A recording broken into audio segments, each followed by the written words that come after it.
मैंने इसके पहले एक वीडियो बनाया था जिसमें मैंने सब क्लास 190 के बारे में बताया था, जो कि डायरेक्ट आपको ऑस्ट्रेलिया का पीआर देता है। लेकिन कुछ लोग ऐसे हैं जिनके पूरे पॉइंट्स नहीं बन पा रहे हैं और फिर भी ऑस्ट्रेलिया का पीआर चाहते हैं, तो उनके लिए है सब क्लास 491। अगर आप सब क्लास 190 के लिए एलिजिबल नहीं हो पा रहे हैं, पॉइंट ज्यादा नहीं बन पा रहे हैं, तो ये आपको पीआर दिला सकता है। सब क्लास 491 जो है वो डायरेक्ट पीआर नहीं है, ये 5 साल का टेम्पररी वीजा है, लेकिन ये पीआर के लिए स्ट्रॉन्ग पाथवे है। तो इस वीडियो को स्टार्ट करने से पहले मैं रिक्वेस्ट करूंगा कि अगर आपने अभी तक हमारे इस चैनल को सब्सक्राइब नहीं किया है तो वो कर ले, बेल आइकन दबाए, जिससे आपको हमारे सारे वीडियोस की इन्फॉर्मेशन मिलती रहे। बेसिकली एक बेनिफिट जो सबसे बड़ा है वो है जो सब क्लास 190 है, उसके अंदर आपको स्टेट नॉमिनेशन के सिर्फ 5 पॉइंट मिलते हैं, जबकि सब क्लास 491 में आपको मिलते हैं 15 पॉइंट स्टेट नॉमिनेशन के। सो बेसिकली सब क्लास 491 जो है वो skilled work regional provisional visa है। इसके अंदर आपको 5 साल का टेम्पररी वीजा मिलता है और आपको जब आपके 3 साल वहां पे कंप्लीट हो जाते हैं तब आप सब क्लास 191 के द्वारा आप अपना पीआर अप्लाई कर सकते हो और इसमें पीआर मिलता ही मिलता है। उसके बाद सब क्लास 491 में एलिजिबल होने के लिए 2 तरीके हैं। एक, आपको स्टेट नॉमिनेशन मिले जिसके आपको 15 पॉइंट मिलेंगे, या फिर आपका कोई फैमिली मेंबर ब्लड रिलेशन में वहां पे है वो आपको स्पॉन्सर करे तो उसके भी आपको 15 पॉइंट मिल सकते हैं। लेकिन इसमें ना एक रीजनल कंडीशन है कि आप वहां पे जो मेट्रो सिटीज है जैसे कि Brisbane, Sydney, Melbourne, in cities में जाके आप काम नहीं कर सकते हैं, आपको रीजनल एरिया में जाके ऑस्ट्रेलिया में काम करना है। अब हम बात करते हैं कि इसमें एलिजिबिलिटी क्राइटेरिया क्या है। तो सबसे पहले जो सब क्लास 190 में था वैसे ही इसमें भी आपकी एज 18 से लेके 44 तक की होनी चाहिए, और अगर आप 40 से पहले करते हैं तो आपको इसका एक एडवांटेज मिलेगा। Again, English language proficiency is required. आप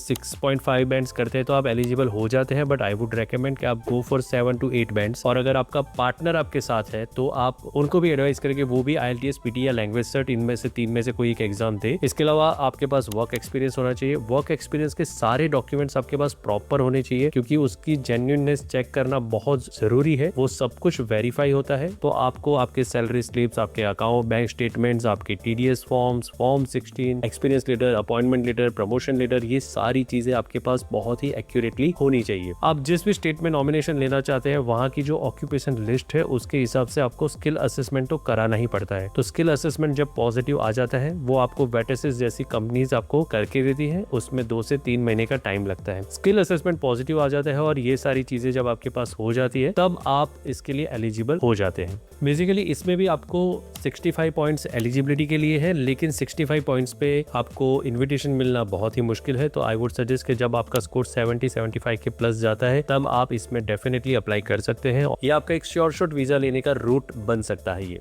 जब आप वहाँ पे ऑस्ट्रेलिया में इस वीजा पे चले जाते हैं तब आपको सब क्लास 191 के थ्रू आपको पीआर मिलता है, लेकिन उसके लिए आपको वहाँ पे मिनिमम 3 साल तक जो गवर्नमेंट का मिनिमम टैक्सेबल अमाउंट जो कि गवर्नमेंट, ऑस्ट्रेलियन गवर्नमेंट हर साल अपडेट करती है, उसके हिसाब से आपकी सैलरी होनी चाहिए। अगर आपके पास 3 साल तक ऑस्ट्रेलिया में स्टेबल जॉब है तो आप डेफिनेटली 4th ईयर में ऑटोमेटिक पीआर ले सकते हैं। अब हम बात करते हैं कि इसमें टोटल एक्सपेंस कितना होता है। तो इसके अंदर भी आपको मेडिकल, PCC, वेटेसिस के थ्रू स्किल असेसमेंट, लॉयर की फीस, कंसल्टेंसी फीस और ऑस्ट्रेलियन गवर्नमेंट की फीस, प्रायोरिटी सर्विस की फीस, ये सारे चार्जेस मिला के 6 लाख से लेके 25 लाख तक का आपका खर्चा इसके अंदर हो सकता है। प्रोसेसिंग टाइम की अगर हम बात करें तो इसके अंदर 1 महीने से 4 महीने तक में आपका स्किल असेसमेंट सब कुछ रेडी हो जाता है और उसके बाद 6 to 12 मंथ्स के अंदर आपका डिसीजन आ जाता है। तो अगर हम सब क्लास 491 की बात कर रहे हैं और उसके बेनिफिट क्या है, तो सबसे पहला तो आपको 5 साल तक कोई टेंशन लेने की जरूरत नहीं है। आपके पास इंडिया से ही 5 साल का ऑस्ट्रेलिया का वीजा होता है। दूसरा, आपको सारी मेडिकल फैसिलिटीज मिलती है वहाँ पे। आपके चिल्ड्रन के लिए स्कूलिंग कम्प्लीटली फ्री है वहाँ पे, और इसके अलावा आप पीआर के लिए एलिजिबल हो जाते हैं। कॉमन मिस्टेक्स जो आपको अवॉइड करनी है, सब क्लास 491 में लोग रीजनल ऑक्यूपेशन लिस्ट को देखे बिना डायरेक्ट किसी की भी सलाह से अप्लाई कर देते हैं, तो उसमें फिर नॉमिनेशन नहीं आता है। इसके अलावा आपके डॉक्यूमेंट्स वीक है, आपने डॉक्यूमेंट्स प्रॉपर्ली अरेंज नहीं किए हैं, आपका वेटेसिस में आपने एप्लीकेशन प्रॉपर्ली नहीं की है, तो उसकी वजह से आपका रिजेक्शन आ जाता है या फिर पॉजिटिव आउटकम नहीं आता है, तो भी फिर आपको आगे आपके लिए ये रास्ता बंद हो जाता है। तो इसके लिए ये रास्ता बहुत सही रास्ता है, लेकिन प्रॉपर प्लानिंग करना बहुत जरूरी है। सो अगर आप भी जानना चाहते हैं कि आपकी प्रोफाइल